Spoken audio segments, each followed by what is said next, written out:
ketika muncul pesan kesalahan running transaction on UI thread has been disabled, ini diakibatkan karena adanya pengaturan terkait dengan penulisan pada UI thread yang secara default statusnya masih disable. Nah, di sesi sebelumnya kita sebenarnya sudah melakukan pengaturan, cuman sepertinya yang tertulis di sini agak sedikit typo, yang mana seharusnya allow write on UI thread, tapi yang tertulis di sini adalah allow query on UI thread. Nah, bagian ini kalian bisa ganti dengan allow write on UI thread, sehingga masalah mengenai ini tidak akan muncul kembali. Kalau ini udah selesai, kalian bisa eksekusi.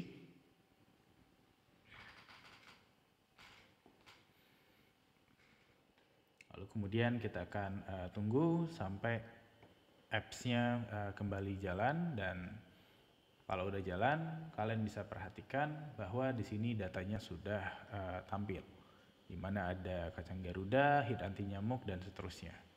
Nah, ketika programnya kita rerun kembali, kita jalankan untuk kedua kalinya,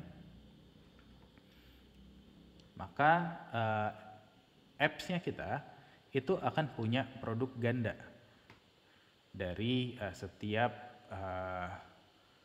produk yang ada. Misalkan di sini ada kacang Garuda akan tampil 2 kali, minyak goreng tropikal juga ganti 2 kali, dan seterusnya. Nah, hal ini disebabkan oleh apa? Hal ini disebabkan oleh init data yang terjadi berulang-ulang kali. Oke. Di mana terjadinya perulangan penyimpanan data, ini akan mengakibatkan banyak sekali data duplikat di dalam aplikasinya kita. Nah, untuk itu pada bagian ini data ini sebenarnya cukup dijalankan 1 kali aja di dalam proses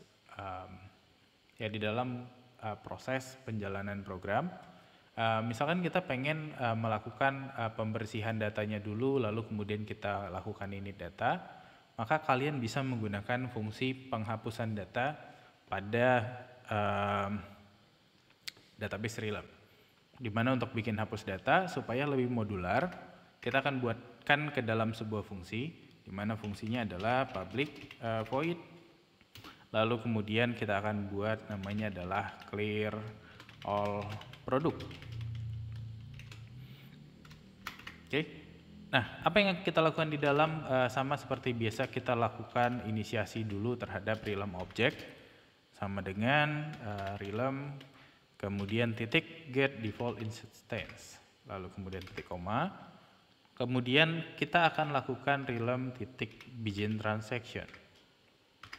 Oke, kita akan memulai transaksi di dalam Relum. Apa yang kita lakukan di dalam transaction? Kita akan lakukan Relum titik delete all. Kita akan hapus datanya semuanya. Lalu kemudian kita akan commit transaction-nya kita.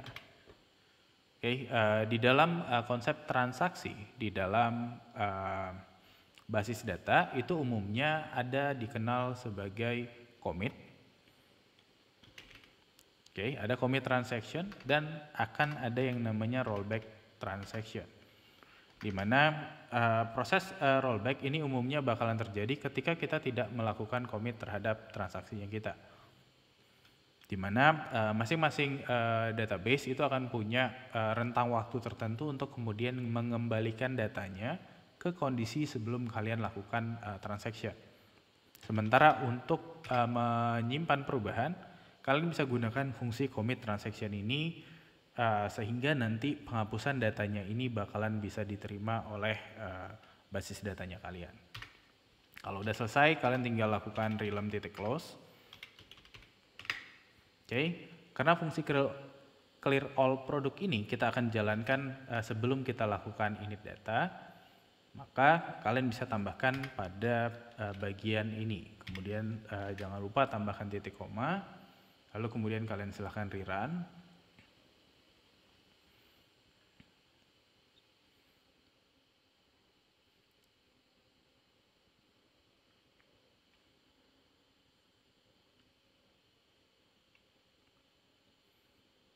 Nah, di sini mau berapa kali pun kita jalankan, data yang muncul itu tidak akan duplicate kembali. Saya coba jalankan kembali.